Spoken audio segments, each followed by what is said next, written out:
नमस्कार, आप देख रहे हैं वी स्टार न्यूज। मैं हूं दिवाकर विक्रम सिंह। शनिवार के दिन मथुरा और शाही ईदगाह मस्जिद को लेकर मथुरा की सिविल कोर्ट की तरफ से एक आदेश जारी हुआ है और इसका हिंदू पक्ष ने स्वागत किया है। आदेश यह है कि जो विवादित स्थान है, विवादित जमीन है, उसकी अमीन पैमाइश की जाए और इस पैमाइश के बहाने हिंदू पक्ष ये बात कह रहा है कि उनकी बातें सुन ली गई हैं और ये मान लिया गया है कि ये विवादित जमीन है, जबकि मुस्लिम पक्ष का कुछ और कहना है। मथुरा के इस विवाद को लेकर के क्या कुछ तथ्य हैं ये हम आपको बताएंगे, लेकिन सबसे पहले जानिए कि कोर्ट ने जो आदेश दिया है और आदेश के आलोक में जो मुख्य बातें हैं मथुरा के इस परिसर से या कृष्ण जन्मभूमि शाही ईदगाह मस्जिद में जो विवाद है उसकी मुख्य बातें हम आपको ग्राफिक्स के जरिए समझाने की कोशिश करेंगे। इसके बाद हिंदू पक्ष के जो वकील हैं वो हमारे साथ सीधे लाइव जुड़ेंगे और उनसे इन तमाम मुद्दों पर हम सीधी बात करेंगे। सबसे पहले आप ग्राफिक्स के जरिए देखिए, ये कुछ मुख्य बातें हैं। क्या है वो विवाद? मथुरा में श्री कृष्ण जन्मभूमि और शाही मस्जिद विवाद 13.37 एकड़ जमीन को लेकर के है। ये एक मुख्य बात है जो आपको जानना चाहिए। 10.9 एकड़ जमीन श्री कृष्ण जन्म स्थान और 2.5 एकड़ जमीन ईदगाह मस्जिद के पास है। ये एक महत्वपूर्ण तथ्य है जो आपके संज्ञान में होना चाहिए। तीसरी बात, श्री कृष्ण जन्मभूमि और शाही ईदगाह मस्जिद मामले में अब तक 11 याचिकाएं दाखिल हो चुकी हैं, मतलब विवाद को लेकर के 11 याचिकाएं दाखिल हो चुकी हैं। चौथी महत्वपूर्ण बात, श्री कृष्ण जन्मस्थान परिसर में औरंगजेब के कार्यकाल में बनी शाही ईदगाह मस्जिद को हिंदू पक्ष की तरफ से हटाए जाने की मांग की जा रही है। यह एक बहुत महत्वपूर्ण तथ्य है। याचिका में 13.37 एकड़ जमीन पर मालिकाना हक की मांग की गई है। कृष्ण भक्तों ने श्री कृष्ण जन्मस्थान सेवा संस्थान और शाही ईदगाह प्रबंध समिति के बीच 1968 में हुए समझौते को अवैध बताया है। इनकी मांग है कि समझौते को निरस्त किया जाए और मस्जिद को हटाकर पूरी जमीन मंदिर ट्रस्ट को सौंपी जाए। ये कुछ ऐसे तथ्य हैं जो आपके सामने एवी स्टार न्यूज के स्क्रीन पर, और आप इन तथ्यों को समझिए और इसके बाद हम मुख्य मुद्दे पर बात करेंगे। समझौते को भगवान कृष्ण व उनके भक्तों की इच्छा के विपरीत बताया गया है, जो 1968 का समझौता हुआ है, जिसको मुस्लिम पक्ष सही बता रहा है।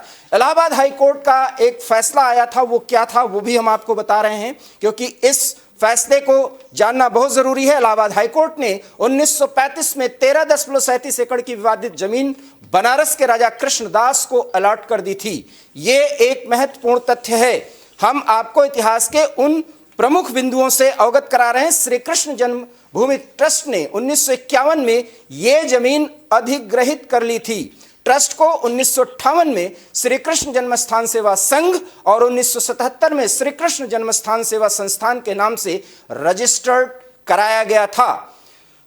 कुछ महत्वपूर्ण तथ्य आपके स्क्रीन पर, और आप इन्हें जानिए और समझिए, और तब आपको विवाद के मुख्य बातें समझ में आएंगी। समझौते को निरस्त करते हुए मंदिर परिसर में स्थित ईदगाह को हटाकर यह भूमि मंदिर ट्रस्ट को सौंप दी जाए। ये पक्ष, खास करके हिंदू पक्ष, ये मांग कर रहा है और इसका विरोध मुस्लिम पक्ष कर रहा है। ये वो प्रमुख तथ्य हैं जो हमने आपको शाही ईदगाह मस्जिद और कृष्ण जन्मभूमि स्थान को लेकर के किया है। लेकिन इस संदर्भ में प्रमुख बात यह है कि मथुरा के सिविल कोर्ट ने एक बड़ा फैसला किया है, और वो ये, और उस आदेश में मुख्य बात यह है कि विवादित भूमि की अमीन पैमाइश की जाए। सबसे पहले इन सारे मुद्दों पर हम बात करने के लिए आपका तारुफ कराना चाहेंगे जाने माने वकील और मथुरा से जो हिंदू पक्षकार हैं उनके वकील शैलेश दुबे जी का, जो सीधे एवी स्टार न्यूज से जुड़े हुए हैं और मुख्य बातों पर बताएंगे और कोर्ट ने क्या कुछ कहा उस पर भी प्रकाश डालेंगे। आपका बहुत बहुत स्वागत शैलेश जी। धन्यवाद विक्रम जी। सबसे पहली बात सर, ये अमीन पैमाइश क्या होती है इसके बारे में बताइए, और कोर्ट ने क्या कुछ कहा है। वो एक महत्वपूर्ण बात है जिसे एवी स्टार न्यूज के माध्यम से लोग जानना चाहते हैं। धन्यवाद। मैं दोबारा कहूंगा, मैं आपको बताना चाहूंगा, हमने ये सिविल सूट फाइल किया कोर्ट में जी, 839/2022 जिसका नंबर है। जी इसमें हमने जो हमारे 5000 वर्ष पुराने ठाकुर जी श्री कृष्ण भगवान हैं, जी। उनका पक्ष रखते हुए कहा कि ये भूमि उनकी है हम्म और लगातार उनके सन 1300, 1400, 1600, 1700 के लगातार जो उनके ये संपत्ति बनी, हम्म सारी चीजों का उसको विवरण दिया किस तरीके से ये ठाकुर जी के नाम पर दर्ज हुई, ये कहाँ से आई। जी। सारी चीजों को रखते हुए हमने कहा, फिर जो 1943 में 47 में बीच में एक विवाद हुआ था हाई कोर्ट के, जो आपने कहा जी। वो इंजंक्शन कंटिन्यू चला रहा है, उसके बाद कोई अपील नहीं हुई। फिर 1967 में ये विवाद दोबारा से हुआ और मथुरा के न्यायालय में इसको दाखिल किया गया। इसमें पक्षकार थे, तो 1968 में इसमें एक समझौता करा दिया गया। हमने उस समझौते को ही नल एंड वॉइड करने के लिए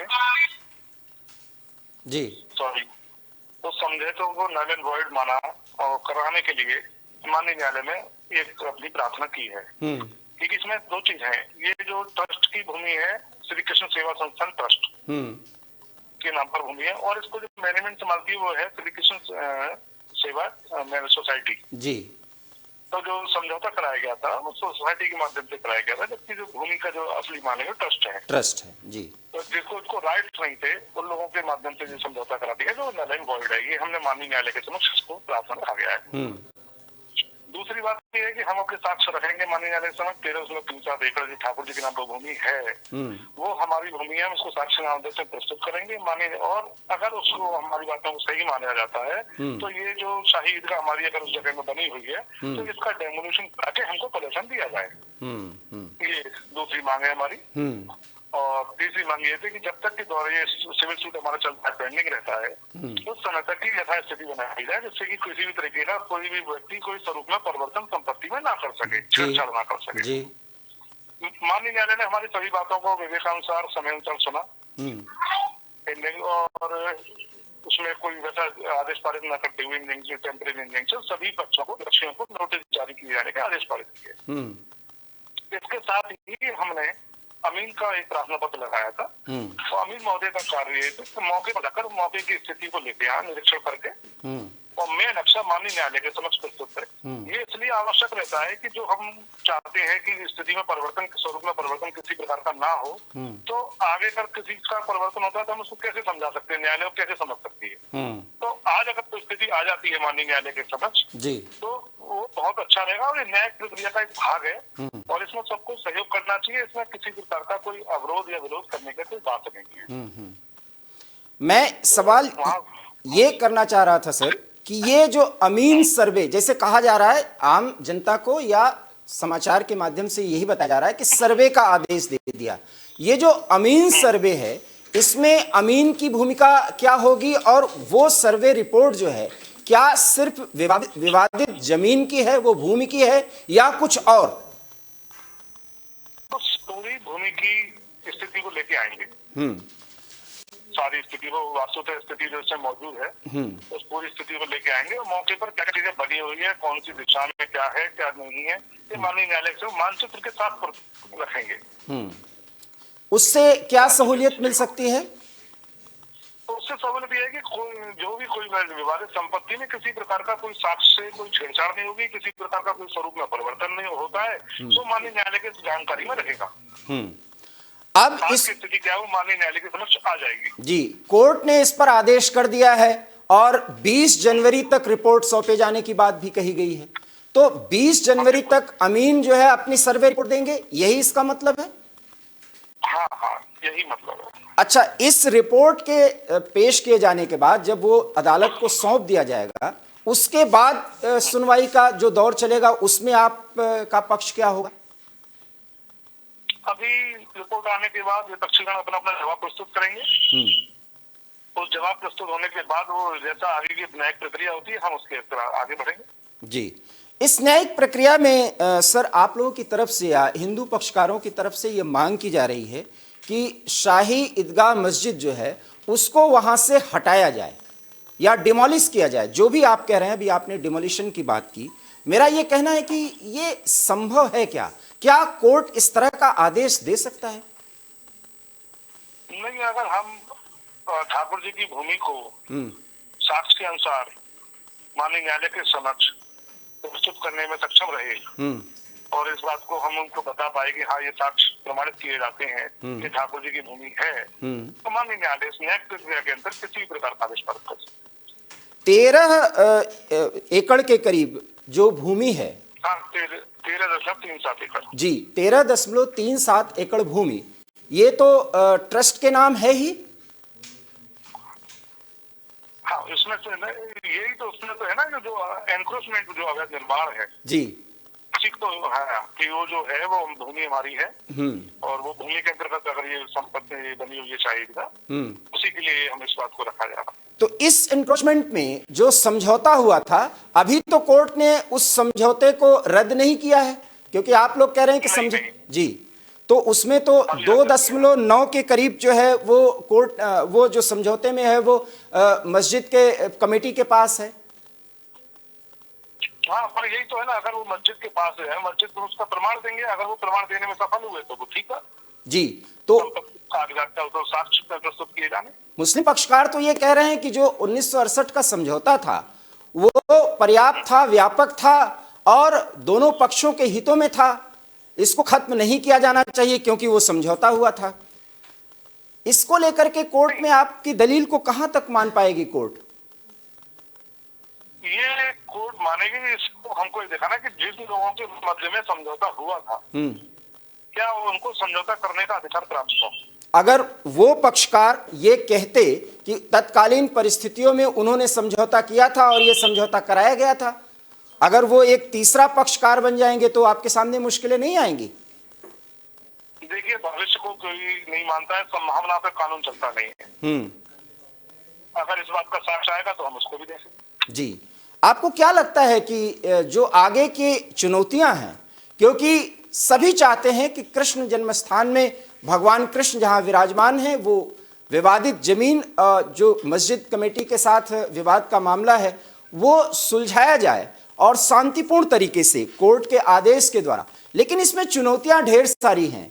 उन चुनौतियों को संज्ञान में लेते हुए हिंदू पक्षकारों की या विशेष तौर पर आप एक अधिवक्ता के तौर पर क्या एक नई तैयारी कर रहे हैं जो आगे की रणनीति में आपके पक्ष को ज्यादा मजबूत बना पाए?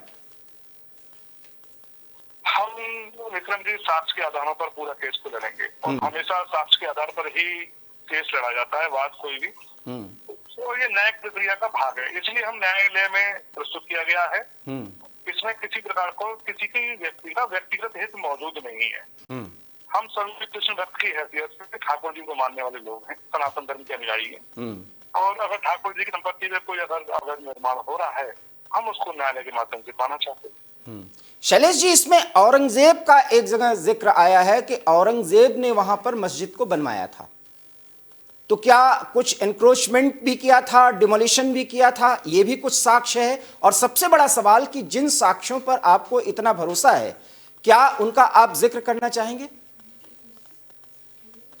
जी, हमने अपने पिटीशन में सारी चीजों को लिखा है। जी, जैसे कि जिस तरह से भूमि हमारे को कृष्ण के जो पौत्र थे उनके द्वारा मंदिर का निर्माण कराया गया बलवान जी, और उसके बाद आगे जो राजा रहे उनके द्वारा पटनी बल थे और भी कई ज्यादा लोग थे, उनको मैनेजमेंट करा गया। गणेश लाल जी, काफी सारे लोगों के द्वारा ही रहा।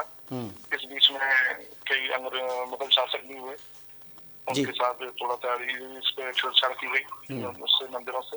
वो सारी चीजें हमने पिटीशन में लिखी है। उन्हीं सारी चीजों को साक्ष्य के माध्यम से हमको सिद्ध करना है और विपक्ष को अपना जवाब प्रस्तुत करना है।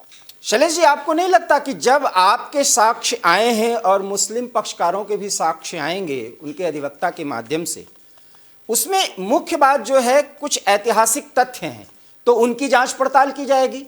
उन ऐतिहासिक तथ्यों या उन घटनाक्रमों की, जैसे आपने कहा एनक्रोचमेंट या छेड़छाड़ की बात, तो उसको तो फिर ऐतिहासिक प्रमाणों के द्वारा सिद्ध भी करना पड़ेगा। बिल्कुल संभव है, माननीय न्यायालय अगर इन चीजों को समझेगी तो उनके लिए भी आदेश पारित करेगी, उनकी भी जांच होगी। आपको क्या लगता है कि अगर ये विवादित जमीन की पैमाइश की बात या अमीन सर्वे की बात कही गई है तो कोर्ट आगे उन सारे मुद्दों को उठाएगा इस विवाद को खत्म करने के लिए या उनके सर्वे के लिए या उन ऐतिहासिक तथ्यों की जांच परख करने के लिए कोई एक विशेष कमेटी बनाई जाएगी, विशेषज्ञों की टीम बनाई जाएगी जिसकी आप लोग मांग करेंगे शायद? देखिए, न्याय को सिद्ध करने के लिए, जी, न्याय प्रक्रिया का सहयोग करने के लिए, माननीय न्यायालय के समक्ष सभी तथ्य सही प्रकार से प्रमाणित किए जाने के लिए जिन जिन चीजों की आवश्यकता होगी वो सभी कार्य समय के अनुसार किए जाए। वो आपके पास सारे उपलब्ध हैं, वो आप लोग तथ्य उपलब्ध कराएंगे? बिल्कुल, जो हमारे पास उपलब्ध हैं कराएंगे, माननीय न्यायालय को उनको संज्ञान देंगे, उनके हिसाब से प्रार्थना पत्र प्रस्तुत करेंगे और उनके रखेंगे। शैलेश जी, इसमें मुस्लिम पक्षकारों की तरफ से जो तर्क दिए जा रहे हैं उनकी कार्ड आपके पास क्या है? वो जब पक्ष रखेंगे हम उनकी कार्ड उनके सामने प्रस्तुत करेंगे। अभी उनका कोई पक्ष नहीं आया है? नहीं, अभी हमारे सामने कोई पक्ष नहीं आया। तो सबसे पहली बात कि आप अपने पक्षों के द्वारा कोर्ट को यह सहमत करने की कोशिश करेंगे कि इन सारे मुद्दों को देखा जाए, ऐतिहासिक या पौराणिक या जो भी प्रमाण हैं, और खास करके ऐतिहासिक होंगे क्योंकि मुगल शासकों के द्वारा इसमें छेड़छाड़ कही गई है, एक अधिवक्ता के तौर पर आप कह रहे हैं। उन छेड़छाड़ के मुद्दों को या उन तथ्यों को जानने के बाद कोर्ट अगर इस पूरे मामले को संज्ञान में लेते हुए आगे पूरी पड़ताल की बात कहता है तो उसमें आप लोगों को सहूलियत ज्यादा मिलेगी? बिल्कुल नहीं, दोनों ही पक्षों को मिलेगी। कोई भी न्याय अधिकारी, न्याय प्रक्रिया एक व्यक्ति के लिए नहीं बनी है, दोनों के लिए है, पक्ष विपक्ष दोनों के लिए है। वो दोनों का ही लाभ है, दोनों का ही हित है सर्वोपरि है उसमें। बिल्कुल शैलेश जी, मैं एक हिंदू हूं, पत्रकार होने के साथ साथ, और भगवान कृष्ण की आराधना या उनका आराधक बनना मेरे लिए सौभाग्य की बात है। लेकिन एक सवाल है जो देश के जनता का है या मेरा भी कह सकते हैं आप लोग कह रहे हैं कि मस्जिद को डिमोलिश किया जाए। क्या ये भावनाओं के साथ छेड़छाड़ नहीं होगा? नहीं, अगर किसी जगह कोई एनक्रोचमेंट है, हम मस्जिद का नाम नहीं ले रहे, हम कोई एनक्रोचमेंट को डेमोलिश किया जाए, हम किसी के धर्म को छेड़ नहीं कर रहे, हम किसी की भावना को ठेस पहुंचाने के लिए नहीं बैठे हैं यहाँ पर। एनक्रोच किसी भी धर्म, हाँ, अगर किसी की ठाकुर जी के नाम की भूमि है और अगर उस पर एनक्रोचमेंट है, हम इसको प्रमाणित कर पाते हैं, तब माननीय न्यायालय के समक्ष हमने इस बात को रखा है। हम किसी की भावनाओं को ठेस पहुंचाने के लिए या किसी धर्म के लिए हमने ये विवाद नहीं उत्पन्न किया है, ना ही हमारा कोई इसका व्यक्तिगत हित मौजूद है किसी का। जी बिल्कुल, व्यक्तिगत नहीं है, तो ठाकुर जी का मामला है और निश्चित रूप से कुछ ऐसे ऐतिहासिक तथ्य हैं जिनके कारण इस तरीके के विवाद की स्थितियां हैं। हालांकि ये सब कुछ मिल बैठ करके सुलझाना चाहिए, सुलटा लेना चाहिए, लेकिन ऐसे संभावनाएं नहीं बन पा रही, इसलिए कोर्ट की शरण में दोनों पक्ष हैं। सवाल यह है कि मथुरा का ये जो विवाद चल रहा है, अगर हम काशी के भी विवाद को देखें तो कुछ बातें ऐसी ही चली हैं, और वहां पर भी मस्जिद है, मस्जिद यहां पर भी है। मस्जिद के वजूद को किस तरीके से शॉर्ट आउट किया जाए या उसको स्थानांतरित किया जाए, क्या ये विकल्प नहीं है? इसकी बात नहीं की जा सकती? ये विकल्प तो हमेशा हर रास्ते के खुले होते हैं। समस्या हर वार्तालाप हर समस्या का समाधान हमेशा से रही है। तो ये भविष्य में हो सकता है किसी प्रकार की कोई बात होती है तो संभव है। अभी आप लोगों को सिर्फ इस बात की खुशी है कि अमीन पैमाइश के जरिए ये मान लिया गया कि वहां पर कुछ न कुछ जरूर ऐसा गड़बड़ झाला है जिसको शॉर्ट आउट किया जाना चाहिए, यही कहना चाह रहे हैं आप? नहीं, ऐसा नहीं, ये एक न्याय प्रक्रिया का भाग है विक्रम जी। अमीन महोदय जाकर मौके की स्थिति को लेके आएंगे, दोनों ही पक्षों के लिए बहुत अच्छी बात है, क्योंकि वो जाकर निरीक्षण कर माननीय न्यायालय के समक्ष अपनी सब बातों को, तथ्यों को रखेंगे। उसमें किसी प्रकार का कोई किसी का हित और अहित नहीं है। माननीय न्यायालय के समक्ष जो चीजें वो आनी चाहिए संपत्ति को लेकर, उनकी पैमाइश आ जाए, उनकी वहां मौजूद स्थिति आ जाए, ये दोनों पक्षों के लिए अच्छा रहता है। शैलेश जी, अगर राम मंदिर के मुद्दे को देखें तो जिस तरीके से जब माननीय सुप्रीम कोर्ट ने इस पूरे मामले को सुलझाया तो वो पूरा परिक्षेत्र जो है वो हिंदू पक्ष को दिया और उसके बाद बाबरी मस्जिद के लिए एक अलग जगह निर्धारित की गई। क्या ये सॉल्यूशन आगे की राह नहीं दिखाती? देखिए जी, सुप्रीम कोर्ट माननीय उच्चतम न्यायालय में जो न्यायमूर्ति हैं वो सब बहुत विवेकाधीश हैं, न्याय की पालिका के बहुत बड़े सदस्य हैं, सामाजिक सदस्य हैं, सबको मानने वाले हैं। उन्होंने जो विकल्प चुने बहुत अच्छे थे समाज के लिए, और यहाँ भी हो सकता है कि उस समय विकल्प चुनेगा। जो आप लोगों की ये पूरे मामले को लेकर के विवाद मान लिया गया है, सुनवाई चल रही है, दोनों पक्षकार कोर्ट में जाते हैं, इसको लेकर के मथुरा के जनमानस में या जो सांप्रदायिक सौहार्द की स्थिति है उसमें कोई प्रॉब्लम या कुछ आप फेस कर रहे हो? किसी प्रकार की कोई समस्या नहीं है, सौहार्दपूर्ण वातावरण है। हम लोग न्याय प्रक्रिया का भाग है, न्याय प्रक्रिया के माध्यम से किसी कार्य को कर रहे हैं और न्याय प्रक्रिया के हिस्से में सब लोग सहयोग प्रदान कर रहे हैं, ऐसी कोई बात यहाँ पर नहीं है। आपको क्या लगता है कि ये जो विवाद है ये न्याय जब मिलेगा तो न्यायालय की तरफ से हिंदू पक्षकारों को खुशियां और ज्यादा मिलने वाली है मिठाई बांटने के लिए, क्योंकि भगवान कृष्ण के जन्म स्थान को उनका उचित स्थान जो है वो उनको सौंप दिया जाएगा? कब तक ऐसी स्थिति बन सकती? ये न्याय प्रक्रिया का हिस्सा है, जो भी उस साक्ष्य के आधार पर निर्णय माननीय न्यायालय पारित करेगी हम उसको सहृदय स्वीकार करेंगे। आपको कुछ आने वाले समय में चुनौतियां जिसको लेकर के आप विशेष तैयारी कर रहे हो या कुछ मुश्किलों का सामना कर रहे हो? ये हमारा पार्ट ऑफ लाइफ है, आर्ट ऑफ एडवोकेसी है। ये समस्या विपक्ष कोई भी काम करेगा उसका हम कानून में जवाब बोल रखेगा, हम पक्ष अपना हम कानून से जवाब देंगे उसका। शैलेश जी, आपने हमारे साथ बात की और एवी स्टार न्यूज के माध्यम से जो मुख्य तथ्य हैं इस विवाद को लेकर के उसको बहुत ही साधारण शब्दों में, सामान्य शब्दों में समझाने की कोशिश की। बहुत बहुत धन्यवाद, आपने अपना मूल्यवान समय निकाल करके हमसे बातचीत की। धन्यवाद विक्रम जी। तो आपने सुना कि किस तरीके से मथुरा और में श्री कृष्ण जन्मस्थान और शाही मस्जिद को लेकर के जो विवाद चल रहा है उसमें कोर्ट ने, सिविल कोर्ट ने जो आदेश दिया है अमीन पैमाइश की, उसका मतलब आप समझ रहे होंगे कि अमीन के द्वारा अब विवादित स्थल का, विवादित भूमि की पैमाइश की जाएगी और वो रिपोर्ट 20 जनवरी तक पेश किया जाना है। सवाल यह है कि इसको पेश किए जाने के बाद कोर्ट क्या संज्ञान में लेता है और क्या कोर्ट आदेश देता है, इसको दोनों पक्षकार बहुत ही संजीदगी से ले रहे हैं और कानून जो कहेगा और कानून का जो आदेश होगा उसका पालन किया जाना चाहिए। इसलिए राजनीति और किसी भी और पैमाइश की बात को लेकर के किसी प्रोपेगेंडा में न फंस करके किसी भी तरह के सांप्रदायिक सौहार्द को बिगाड़ने की कोई कोशिश न की जाए, क्योंकि न्यायालय एक ऐसा माध्यम है जिसके माध्यम से दोनों पक्षकार अपनी बात रखेंगे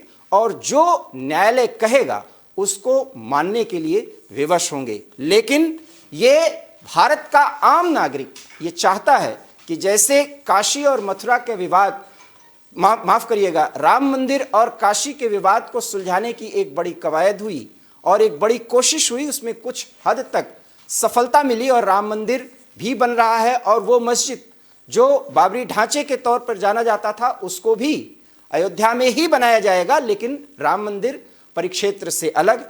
ऐसे ही कुछ समस्याओं का या इसी तरह का कुछ समाधान क्या मथुरा में भी निकलेगा, ये अभी दूर की बात है, आने वाला समय बताएगा, क्योंकि सारा मामला कोर्ट में है। फिलहाल विवादित स्थल पर, विवादित जमीन को लेकर के अमीन पैमाइश की आदेश कर दी गई है और इस आदेश का पालन अमीन को करना होगा और जो रिपोर्ट आएगी, रिपोर्ट सौंपी जाएगी 20 जनवरी तक, उसके बाद कोर्ट कुछ नए आदेश या निर्देश दे सकता है, उसका व्यापक प्रभाव पड़ेगा और ये देश की जनता चाहेगी कि इस पूरे मामले में जो विवाद का मुद्दा है वो शांतिपूर्ण तरीके से कोर्ट के आदेश पर सुलझाया जाए।